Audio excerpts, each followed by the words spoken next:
Tentang Salomo. Jadi jangan memberi degradasi seakan-akan jinah itu dimaknai dengan pemahaman yang lain, dengan membenarkan Salomo yang Anda maksud itu diberi hikmat. Sebentar. Pengkhotbah 9 ayat 9.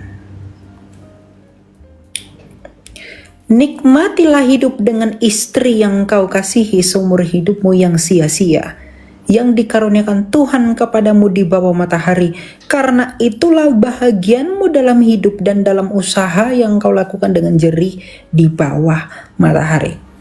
Meskipun Salomo melakukan praktik poligami dengan 700 istri dan gundiknya itu, Tuhan mengizinkan dia melakukan itu karena dia mau melakukan itu, dan Tuhan dengan jelas mengatakan itu dosa. Makanya Salomo itu menulis pengkhotbah ini. Tema pengkhotbah ini adalah pesimisme, bahwa segala sesuatu sia-sia. Raja Salomo dengan kemewahan yang dia miliki, dengan istri yang begitu banyak, pada akhirnya dia mengatakan segala sesuatu itu sia-sia. Apa yang mau kita petik dari hal ini? Bahwa kalau Salomo tidak pernah di dalam posisi itu, pengkhotbah ini tidak akan ada. Akhirnya Salomo dengan sadar mengatakan bahwa segala sesuatu yang pernah terjadi itu adalah kesia-siaan dan itu salah. Jadi ada nilai moral yang ditekankan oleh Tuhan melalui Salomo di dalam pembelajaran hidupnya. Salomo itu punya banyak istri bukan karena Tuhan itu menginginkan dia begitu. Tuhan melarang itu karena praktek monogami itu sudah ada sebelum Salomo. Tetapi Tuhan mengizinkan kemauan Salomo untuk berpoligami agar Salomo mengerti bahwa semuanya itu sia-sia. Dan ternyata betul, di surang pengkhotbah semuanya itu sia-sia menurut Salomo. Dan mengenai zina yang kamu katakan, apakah Salomo berzina? Dipandang demikian. Tapi dia minta ampun sama Tuhan dan Tuhan mengampuni itu.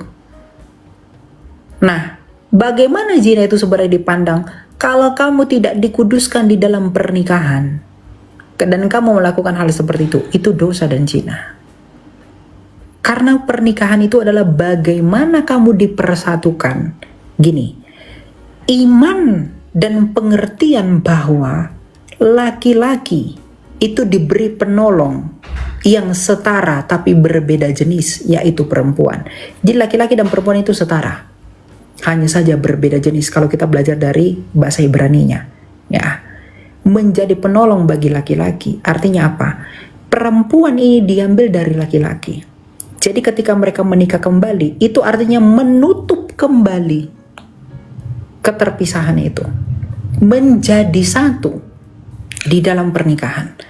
Kalau kamu punya iman dan pengertian bahwa laki-laki itu diambil dari perempuan, dari Allah yang benar yang kamu kenal di dalam kekristenan, maka kamu pun harus bersatu di dalam mindset yang sama oleh Allah yang sama. Jadi agar kamu dikuduskan dan segala sesuatu yang kamu lakukan itu kudus, apapun yang kamu lakukan dengan istrimu atau suamimu harus diikat di dalam pernikahan. Mohon maaf saya harus katakan, seks itu adalah hadiah dari Tuhan. Itu kenikmatan dari Tuhan. Tapi penyalahgunaan itu berakibat fatal bagi kita. Gitu loh. Jadi itu bukan sesuatu yang apa ya saya katakan ya, yang dikejar di luar pernikahan. Tapi karena memang kita manusia, kita orang berdosa, kita punya nafsu melakukan itu. Nah, kalau kamu melakukan itu di luar daripada dimeteraikannya kamu di dalam nama Allah yang sama atas penyatuanmu dari Tuhan, itu berdosa.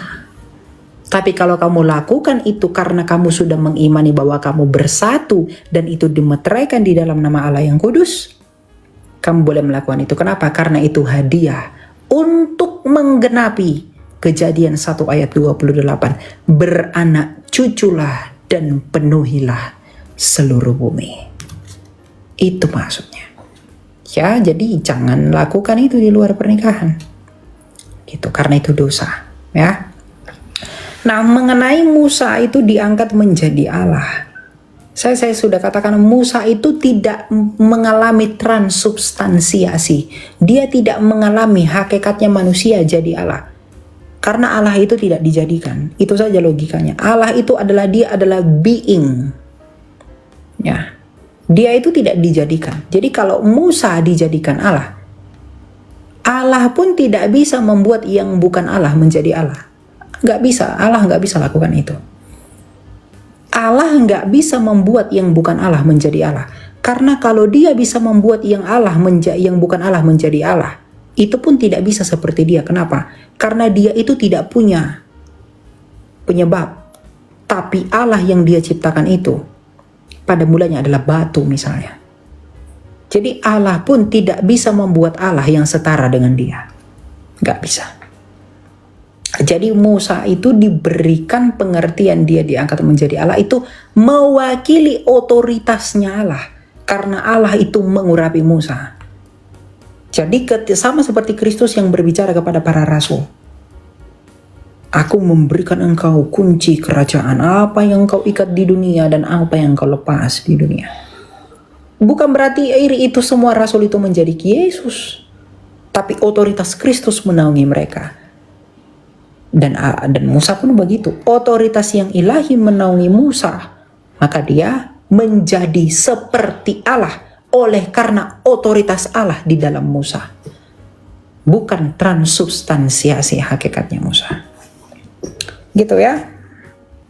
Lihatlah cantik engkau manisku, sungguh cantik engkau, bagaikan merpati matamu di balik telekku.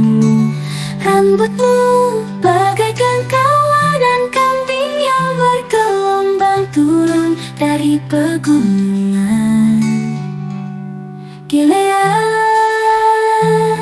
Gilimu bagaikan banan domba yang baru saja dicukur, yang keluar dari tempat pembasuhan, yang beranak kembar semuanya, yang tak beranak ada, bagaikan seputar pita kirmizi bibirmu dan daunmu